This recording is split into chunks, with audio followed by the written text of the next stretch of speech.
I remember Nathan Knorr very well. I was at Bethel headquarters for 4 years while he was president. Charles Taze Russell was responsible for the failed prophecies of 1874 and 1914.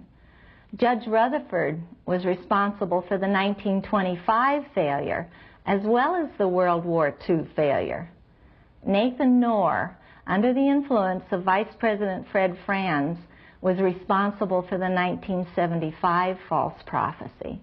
I remember how excited we all were as we studied this book, Life Everlasting in the Freedom of the Sons of God, and learned that 1975 would mark the end of the 6,000 years of man's history from the date of Adam's creation.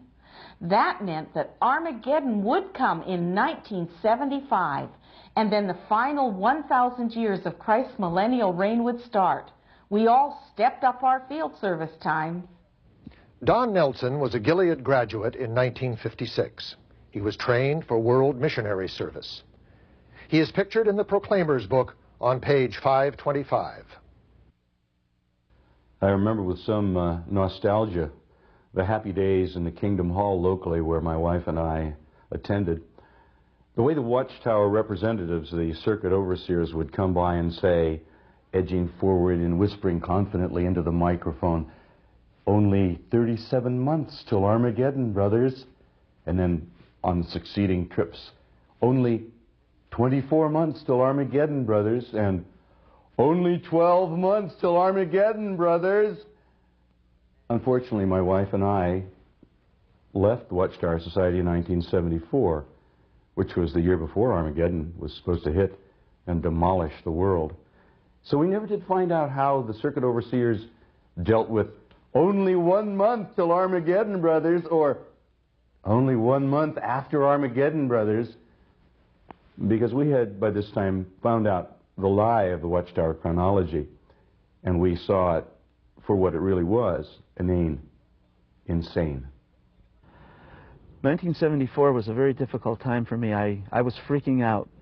I had to make a decision, a critical decision, because my wife had to undergo surgery and the doctor said she needed a blood transfusion. And I had to make the decision. And the brothers were encouraging me to make the right decision to please Jehovah, because after all, Armageddon was only a year away, and even if she died, she'd be resurrected right away. You could just imagine the fear. I had so much fear. It was so frightening. I was near death. I was in a hospital, and the brothers and sisters told me to take my stand for Jehovah and don't accept a blood transfusion. If I accepted the blood transfusion, I would die at Armageddon. If I didn't and I died, I'd be resurrected. The Great Tribulation was coming. It was 1974, and 1975 was at our doorstep, and by staying loyal to Jehovah, I would be resurrected. So that was the hope I was given. A few years before 1975, the elders convinced me to sell my stamp collection, which had been in my family for 3 generations. Had I kept it, it would be worth over $1 million today. When the date 1975 failed, I realized that they were wrong, and I soon left the organization.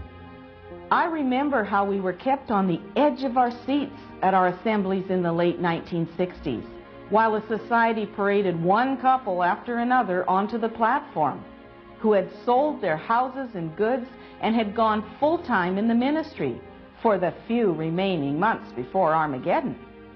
Some remortgaged their homes. Some emptied their bank accounts. My family and I sold our home and moved to where the need was greater, so all could hear the message of the Watchtower prior to 1975. Well, in 1973, I started a company called Trimline, which eventually employed about 1,500 Jehovah's Witnesses through literally hundreds of distributors. There were many that came to me. They wanted to go into business so they could pioneer. After all, 1975 was approaching. And then as 75 got closer, though some criticized me, even calling me the ridiculer of 2 Peter. And I just told them, well, when the Watchtower stops growing, I'll stop growing. And of course, here we are today, many years later. I remember the hush that fell over us Jehovah's Witnesses at the assembly when the announcement was made to hold Bible studies no longer than 6 months. In view of 1975 coming up fast, one brother conducted 16 Bible studies, but at the end of 6 months, he had none. The circuit overseer told us not to be upset when our Bible studies fizzled out. He said, those people had had their chance and did not deserve to live in Jehovah's New Order if they couldn't make up their minds to be Jehovah's Witnesses in 6 months. We were told to go out and look for others and hurry. 1975 came and went without Armageddon and without the ushering in of the 1,000-year reign of Christ. All were to be destroyed other than Jehovah's Witnesses. How did the Watchtower Society handle this embarrassment? As usual, the Society blamed its members for the failed prophecy, just as they had done in the past. President Nathan Knorr took a back seat as Vice President Fred Franz tried to cover up the failure. He started with denial. Franz admitted disappointment on the one hand, but on the other hand, he refused to admit his guilt in setting the date. He said he hadn't been specific, but he had.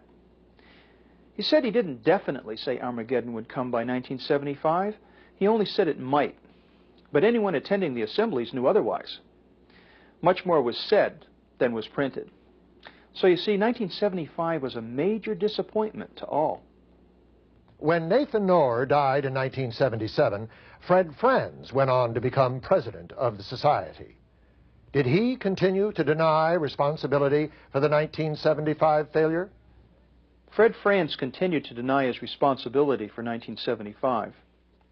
I had the opportunity to personally confront Franz in a telephone interview and pointed out to him that his denials held little weight. After all, he had been very specific about 1975 in the publications, and I read him a few quotes. I told him that's why Jehovah's Witnesses gave up everything for 1975. It was Franz who forced them to believe 1975 would see the end. He was now at a loss for words. His own statements had condemned him. He was a false prophet, and I told him so.